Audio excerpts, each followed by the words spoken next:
We are back here at Honey Bake Ham kasi po we need to buy more ham for other people na re-regaluhan namin. So, andito na naman kami. It's 8 a.m. At sabi ko kay Dada, we need to be there early. Kasi they actually open at 7 a.m. today.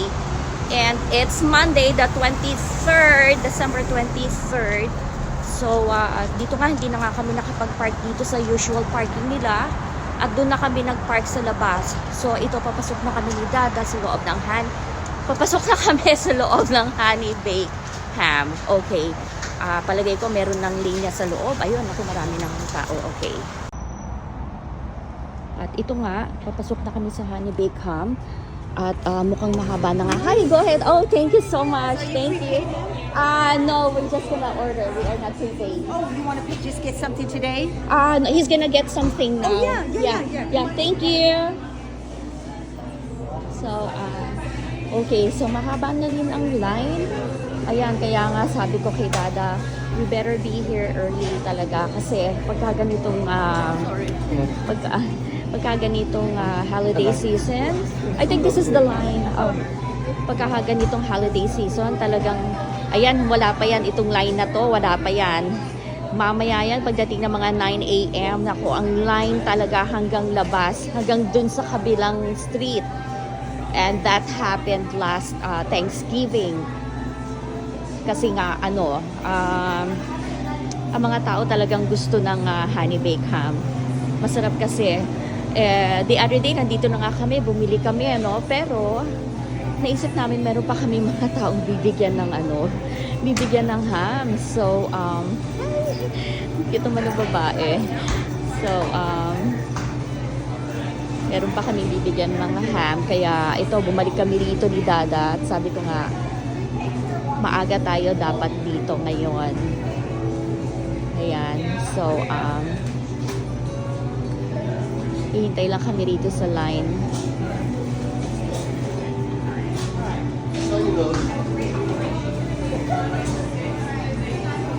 Ako, yan na. Dumarating na nga yung mga tao. Yung mga bibili ng ham, nandito na lahat.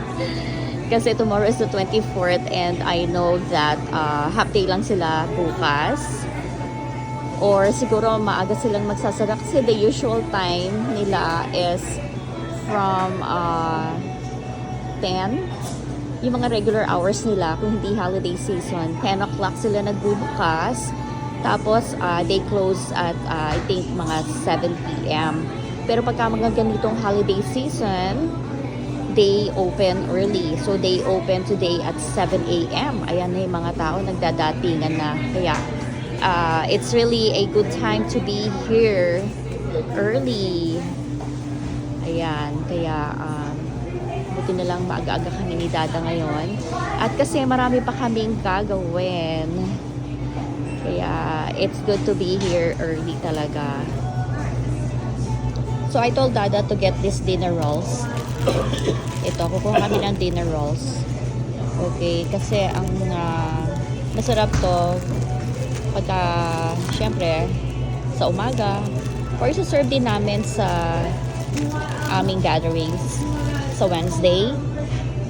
Ang laman nito ay 2, 4, 6. I think it's 7 pieces. So I'm gonna get I'm gonna get 1, 2. I think I'm just gonna get two bags. Okay. I'll get 2 bags. One here and one here. So I got 2 bags. Ay, pero yung iba, bawas. Parang bawas yung iba. Wow. Okay. Alright, I think this should be enough. This is about 12 pieces. Okay, so, hintay kami ni Dada rito. Nasa line kami. At ayan nga, ang mga tao nagdadatingan na. Grabe. Okay, so, oh wow, meron din palang linya doon sa kabila. Okay, so this one probably are the ones that already have reservations.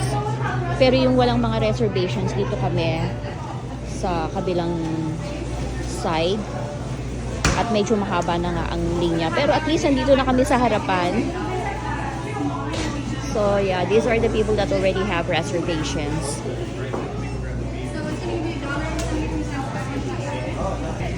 Okay, so finally, dito na kami. Okay, so we are gonna get 5 pieces of ham. And don't forget to include this one, Dada. The wheat bread and the regular. So, ang ginawa ko, kumuha ko ng regular dinner roll at saka wheat na dinner roll. Yun, kasi mukhang masarap yung wheat na dinner roll. At least may pagkakaiba kung sino yung gusto ng wheat. Okay, kasi meron iba ayaw ng wheat bread. Gusto nila yung regular bread lang. Pero katulad ko, ako either or eh. Pwede ako yung wheat, pwede akong regular. I am not picky. Ayan, so nag-order na kami ni Dada. At naku, ang haba ng pila. Sa totoo lang, ang haba-haba ng pila hanggang doon. Tapos meron pa rin dumarating na mga customer. Kaya sabi ko, that's good that we are here early. Tignan naman ninyo yung stock ng kanilang mga ham doon. Ako, ang dami. I'm sure ubos yan itong buong maghapon na to. Is that the ham, Morgan? Is that ham? No. So, tsaka ang masarap dito sa ham na to, well, actually, ito fully cooked na tong ham na to. At hindi na ito kailangan ilagay sa oven. Hindi ito talaga nilalagay sa oven. Otherwise, madadry siya kasi one time, we gave our friend ham for I think that was Thanksgiving. Ang ginawa nila, nilagay ba naman nila sa oven? Ang nangyari ngayon na dry yung ham kasi you eat this ham just as it is, na pagka bukas mo, pwede na siyang kainin. At saka talagang siya ay kinakain ng ganyan lang. Pero pwede mo pa rin initin ng konti sa olive oil.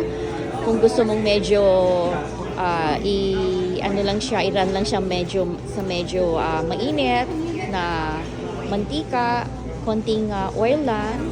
So usually ganun din ang ginagawa ko eh. Pero hindi talaga siya inilalagay sa oven, otherwise madadry talaga siya. Ayan, so ilan na yung aming 5 yung kinukuha namin eh. 5 yung aming binibili. At saka naka-slice na yan. Naka-slice na yung ham. Talaga namang napaka-famous nitong ham na to. Kasi lahat ng tao ang serve nila sa kanilang party ay honey baked ham. Sabi ko kay Dada, bumili kami nito. Rum cake sampler. Maliit lang siya. So, siguro masarap to, no? So, sabi ko, let's get this one as well. Okay, so we got 5 pieces of ham plus the dinner roll, isang wheat dinner roll, tsaka isang regular dinner roll, at tsaka yung small cake. Ayan. So, tingnan natin kung magkano ang ating total. Okay. Alright, it's gonna be $23.01. How much is it na?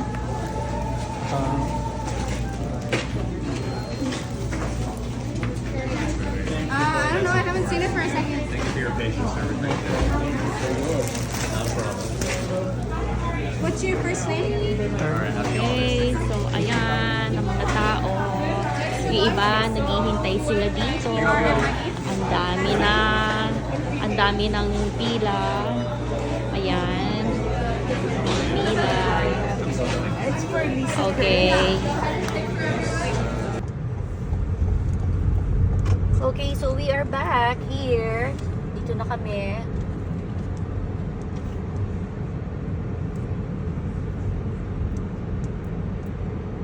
Yan ang mga neighbors namin.